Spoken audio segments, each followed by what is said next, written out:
اتنا بڑا ایویڈنس اور خاص طور پہ اس بیک گراؤنڈ کے ساتھ کہ بھارت ہمیشہ سے پاکستان پہ الزامات عائد کرتا رہا، آج بھی عائد کرتا رہا ہے آج تک، لیکن بھارت کے پاس پاکستان کے خلاف کوئی ایسا ثبوت موجود نہیں ہے کیونکہ وہ صرف الزامات، لیکن پاکستان کے پاس یہ ایک irrefutable زندہ سلامت اعتراف جرم کے ساتھ موجود ایک ثبوت ہے۔ کیا پاکستان نے اس ثبوت کو بہترین انداز میں استعمال کیا ہے اپنے اس مقدمے کے متعلق؟ دیکھیں، کلبھوشن جو ہے وہ ایک جو ایکچوئل بھارت ہے نا اس کی ریفلیکشن ہے کہ بھارت ہے کیا اصل میں، اور پاکستان کے خلاف خاص طور پہ یہ جو پراکسی وار اور اسٹیٹ اسپانسر ٹیررزم کی جو اپلیکیشن کی ہے بھارت نے، یہ اسی کی ایک کڑی ہے جس کو ہم دیکھ رہے ہیں جی۔ دیکھیں، پاکستان کے خلاف بھارت نے تو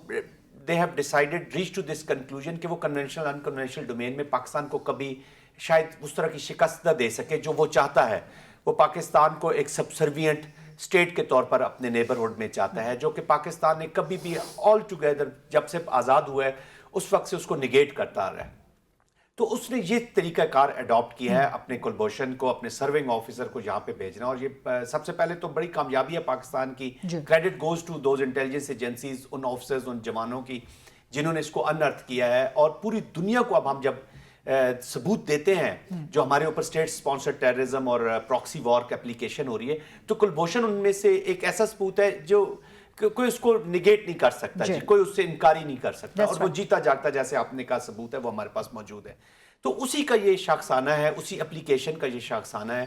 لیکن آپ نے جو ابھی جو سوال کیا کہ پاکستان اس کو یوز کیا یا اس کا استعمال صحیح کیا یعنی کہ دس از ویری امپورٹنٹ۔ دیکھیں، پاکستان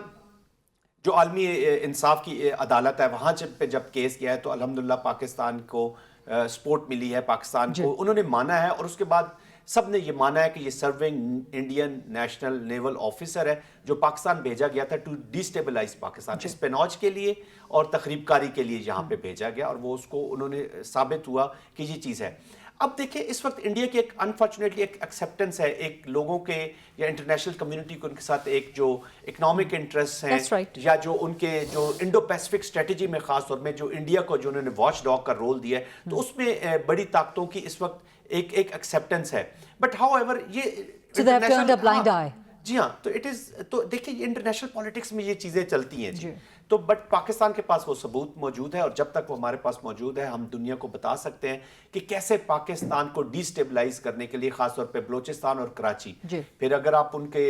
دیکھیں تو 2003-04 میں ایز اے جونیئر آفیسر بھی یہاں پر کراچی میں اپنی، اور انہوں نے کنفیشن کی ہے، یہ وہ چیزیں جو خود اپنی زبان سے انہوں نے بولی ہیں، تو وہ یہاں پہ کرتے رہے۔ پھر راؤ نے ان کو پک کیا، اور جیسے تھرو ایران مبارک پٹیل کے نام تھے ان کو، وہ دیٹ از اے ہسٹری جو سب کو معلوم ہے۔ لیکن یہ جو اپلیکیشن ہے اس کا یہ جیتا جاگتا ثبوت پاکستان کے پاس موجود ہے، اور اس کو سزا ہو چکی ہے۔ آئی ایم شیور کہ آگے چل کے جو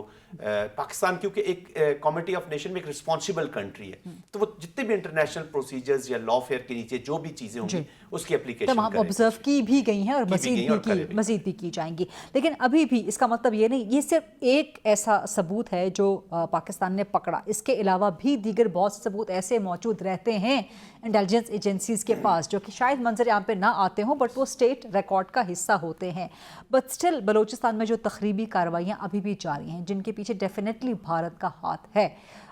اس میں کتنا امپورٹنٹ ہے کلبھوشن یادو کا بطور ثبوت ہمارے پاس موجود؟ دیکھیں، غریدہ، پاکستان میں جو ابھی اپلیکیشن پراکسی وار اور اسٹیٹ اسپانسر ٹیررزم کا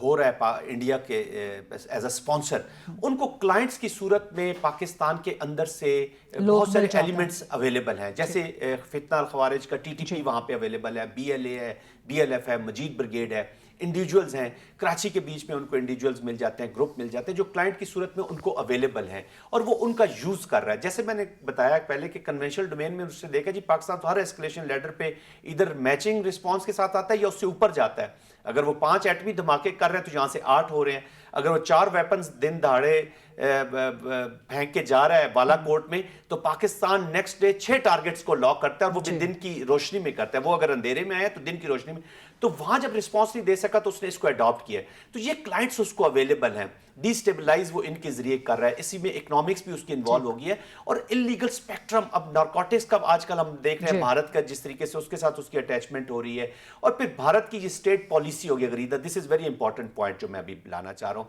آپ چاہے وہ نجر کا مرڈر ہو کینیڈا میں, چاہے وہ گرفنت سنگھ کا ہائر مرڈر کا کیس ہو, اب وہ وہاں پہ بھی ایک ان کے آفیسر تھے یادو کے نام سے تھے, تو اس کو Vikas Yadav, he was there C R P F, ان کا جو پولیس ریزرو ہے اس کا ایک آفیسر تھا جو وہاں پہ مین لیڈ کر رہے تھے اس پلاٹ کو. اور امیت شاہ ان کے جو منسٹر ہیں وہ اس کو مانیٹر کر رہے تھے, اور یونائٹڈ اسٹیٹس کی عدالت نے امپلیکیٹ کیا ہے ان کے سٹنگ منسٹر کو. تو یہ اس بھارت کا ہندوتوا کے بھارت کا ایکچوئل اپلیکیشن ہے ایز اے پالیسی انسٹرومنٹ کے طور پہ. ٹرانس نیشنل ٹیررزم ان کی پالیسی ہے, ابھی نارکوٹکس کے پیسے کے ساتھ ان کی پالیسی آگے, انلیگل اسپیکٹرم کے ساتھ پالیسی ہے. تو یہ تو پاکستان کا فیوچر وارفیئر ہائیبرڈ اور گرے ہائیبرڈ میں اس کی اپلیکیشن وہ پاکستان کے خلاف کر رہا ہے.